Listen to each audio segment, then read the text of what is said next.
Bonjour à toutes et à tous les gars, j'espère que vous allez tous très bien. Aujourd'hui on se retrouve avec un marché crypto clairement dans le rouge. On a eu la baisse qu'on attendait hier que je vous ai partagé et on est venu chercher le premier niveau de liquidité que je vous ai partagé également hier. Ça fait déjà plusieurs jours que on l'attend justement, cette prise de liquidité au sud. Donc n'oubliez pas, il nous reste toujours notre TR à venir chercher. C'est pour ça que je pense qu'on va continuer la tendance baissière court terme sur laquelle on est justement assez bien implémenté actuellement. Et pour le moment on exécute assez bien le biais baissier qu'on a à court terme. Donc on ira voir Bitcoin, le niveau de liquidité justement qu'il nous reste. Je pense actuellement, étant donné qu'on est dans le week-end, qu'on aura un petit rebond. Je vais vous partager justement deux petites supplies qui peuvent être intéressantes pour attendre un rebond. On ira également voir sur le Solana ainsi que EGLD. Ça peut être intéressant, EGLD qui a un setup quand même assez différent des autres altcoins. Et on a Solana toujours qui a ses liquidités au nord et au sud, ça ne bouge pas. Donc hier on a eu une parfaite exécution du biais que je vous ai partagé, donc extrêmement content. Et on a eu vraiment pas mal de volatilité hier. Donc les gars, n'oubliez pas, si la vidéo vous plaît, n'hésitez surtout pas à la liker et à vous abonner si ce n'est pas déjà fait. N'oubliez pas de rejoindre les groupes Telegram directement en description. Et puis de faire un petit tour sur mon compte Twitter, de vous abonner si ça vous plaît, je poste pas mal de contenu.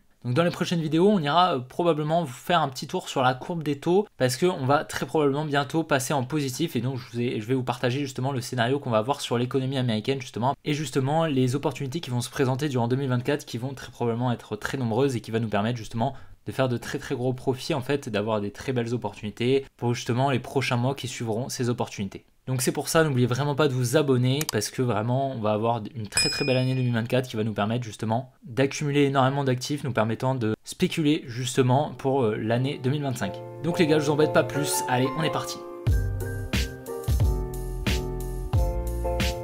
Donc directement sur Bitcoin, donc comme on peut le voir hier, on a eu donc un joli mouvement baissier qui nous a permis de venir récupérer en fait les liquidités qu'on avait juste là. On avait des equal lows qui étaient en train d'être créés. On avait déjà ces equal lows ici, donc un joli support en fait qu'on est venu liquider ici. Donc on est venu récupérer la poche de liquidité qu'on avait juste là. C'est pour ça que je m'attends très probablement à un rebond. D'accord, donc un rebond de taille, donc soit un petit rebond, venir faire ça comme ceci, venir liquider cette trendline qu'on a, comme vous pouvez le voir, donc avec ces trois petites touches juste ici, c'est tout à fait possible qu'on vienne la liquider. Et donc d'ici la semaine prochaine, on entamera ensuite le mouvement baissier. On viendra la liquider peut-être début de semaine prochaine, c'est tout à fait possible, mais elle est quand même assez loin, d'accord, hein. C'est possible qu'on n'y aille pas du tout. Et à ce moment-là, si on a justement une intention de la cérémonie de pousser, on a cette supply qui est extrêmement intéressante. C'est pour ça d'ailleurs que j'ai mis une alerte et donc on pourrait venir la chercher, venir récupérer la liquidité qu'on a juste ici et ici. Donc voilà, venir la chercher pour ensuite repartir à la baisse et continuer la tendance baissière qu'on a. En tout cas ici à court terme on a quand même pas mal de liquidité juste là. Et puis on a surtout toujours cette trendline, d'accord, qu'on vient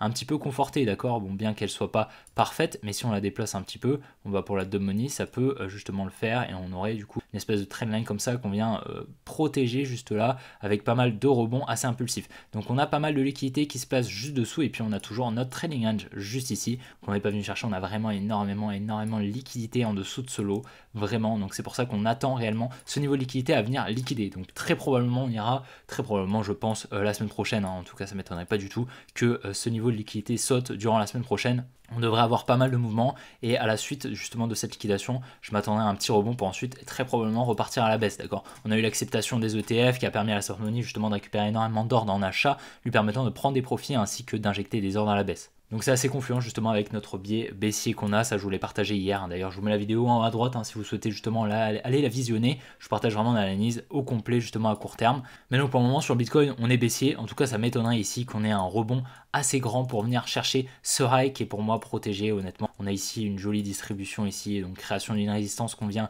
liquider juste là, acceptation des ETF, donc joli transfert main forte main faible ici dans cette mèche. Donc clairement ici je pense que l'order flow est baissier, on vient très rapidement casser la structure à partir de ce lot juste ici, on vient commencer à devenir baissier. On vient très rapidement casser la structure à partir de ce lot juste ici et donc on vient clairement entamer une structure baissière. Donc pour le moment, clairement, je pense pas que ce soit un niveau intéressant pour recharger. Par contre, un niveau intéressant qui sera pour recharger, ce sera autour voilà, des 38 500 $. Ce sera peut-être potentiellement un bon niveau pour recharger un petit peu. Si vous avez un petit peu de liquidité, que vous avez pris des profits un petit peu, ça peut être intéressant de prendre un petit peu de profit. Mais n'oubliez pas qu'il est possible que votre position, si vous rechargez ici, soit en négatif durant plusieurs mois, d'accord. Mais pour l'investissement, ça peut être intéressant tout de même. Maintenant, pour un long, je pense pas que ce soit extrêmement intéressant, à part un scalp à court terme peut-être. En tout cas, personnellement, à court terme, je pense que sur ce week-end, on va très probablement avoir un rebond. Donc c'est pour ça que je vais attendre probablement un retour dans cette supply ou bien celle-ci afin de shorter. En tout cas, je pense que si on a un retournement, ça se fera ici dans cette supply. Donc il peut être vraiment intéressant d'avoir un petit range comme ça, venir créer des equal high juste là, venir liquider pour ensuite ensuite repartir. Vraiment, c'est quelque chose qu'on fait assez souvent, donc clairement ce serait super. Et puis peut-être venir liquider en plus de ça cette trendline en même temps de venir liquider la résistance qu'on aurait créée. Ça peut être clairement un setup intéressant pour ensuite repartir à la baisse. Donc on va voir, dans tous les cas on est le week-end, il y a en général pas beaucoup de liquidité, donc c'est pour ça qu'on risque pas d'avoir énormément de mouvements. Au contraire, on risque d'avoir des créations de liquidité qu'on viendra liquider très probablement fin de week-end, dimanche soir ou bien début de la semaine prochaine. Donc sur Solana, hein, comme je vous ai dit hier, on a quand même pas mal de liquidité au nord ici avec ces equal high juste là, donc ce high et ce high qui sont au même niveau comme on peut le voir, et puis on a pas mal de liquidité ici également qu'on n'est pas venu chercher. Maintenant on peut largement continuer la tendance baissière qu'on a actuellement et venir chercher donc les equal lows qu'on a juste là et la résistance en fait qu'on est en train de créer ici sur ce niveau. Là le niveau ici, on a vraiment une résistance qui est en train d'être créée avec justement ces trois mèches juste là. Donc pour la dumb money, on est en train de protéger justement ce niveau. Donc lorsqu'on va casser ce support, on aura une grosse libération d'ordre. Et donc actuellement on est sur la création d'une trendline baissière juste ici, donc il sera intéressant de venir la liquider, peut-être venir chercher la supply assez proche justement du prix comme on a actuellement sur le Bitcoin. Donc il serait intéressant de venir la liquider, tout comme sur le Bitcoin, c'est deux setups qui se ressemblent un petit peu. Donc si vraiment on est sur une intention de continuer la tendance baissière, on viendrait donc liquider potentiellement en fait cette trendline juste ici pour ensuite effectuer des plus bas. Donc on va surveiller ça justement à ce que va nous faire le Solana justement ce week-end, mais on a vraiment pas mal de liquidité juste là qu'on viendra très probablement chercher. Clairement je pense pas que ce lot soit protégé, en plus de ça on crée vraiment un gros support avec pas mal de liquidité. Pour le moment le scénario s'exécute assez bien. J'avais justement des probabilités peut-être qu'on continue la hausse. Maintenant actuellement, vu ce que nous fait le Bitcoin, je pense clairement qu'on est sur une intention de la smart money à continuer la tendance baissière. Et donc voilà, on va surveiller ces deux supplies qui sont pour moi les plus pertinentes. Donc sur EGLD, le setup est assez différent. Comme vous pouvez le voir, ici on a vraiment une création de résistance juste ici avec pas mal d'imbalance juste là. Comme vous le voir, donc comme vous le savez peut-être, l'imbalance c'est en fait l'écart qu'on a entre les mèches juste là. Donc là on a de l'imbalance et également ici, d'accord. Qu'est-ce que ça veut dire l'imbalance? Parce que beaucoup utilisent l'imbalance sans réellement savoir ce que ça veut dire. L'imbalance c'est quoi? C'est en fait une zone justement où on n'est pas venu effectuer la mitigation. Ça veut dire que là on a une overextension du prix. Ça veut dire qu'en fait la smart money, le composite man ou comme vous voulez, vous l'appelez comme vous voulez, la smart money n'est pas revenue effectuer la mitigation de ces ordres. Donc il serait intéressant potentiellement de revenir refermer une partie des ordres, donc combler une partie de l'imbalance pour ensuite effectuer la tendance baissière. Donc on a vraiment pas mal d'imbalance qu'on n'est pas venu chercher. Honnêtement ça m'étonnerait qu'on laisse toute cette imbalance derrière nous. Également, si ici on est sur une accumulation, on aurait ici une création de liquidité, une liquidation juste là,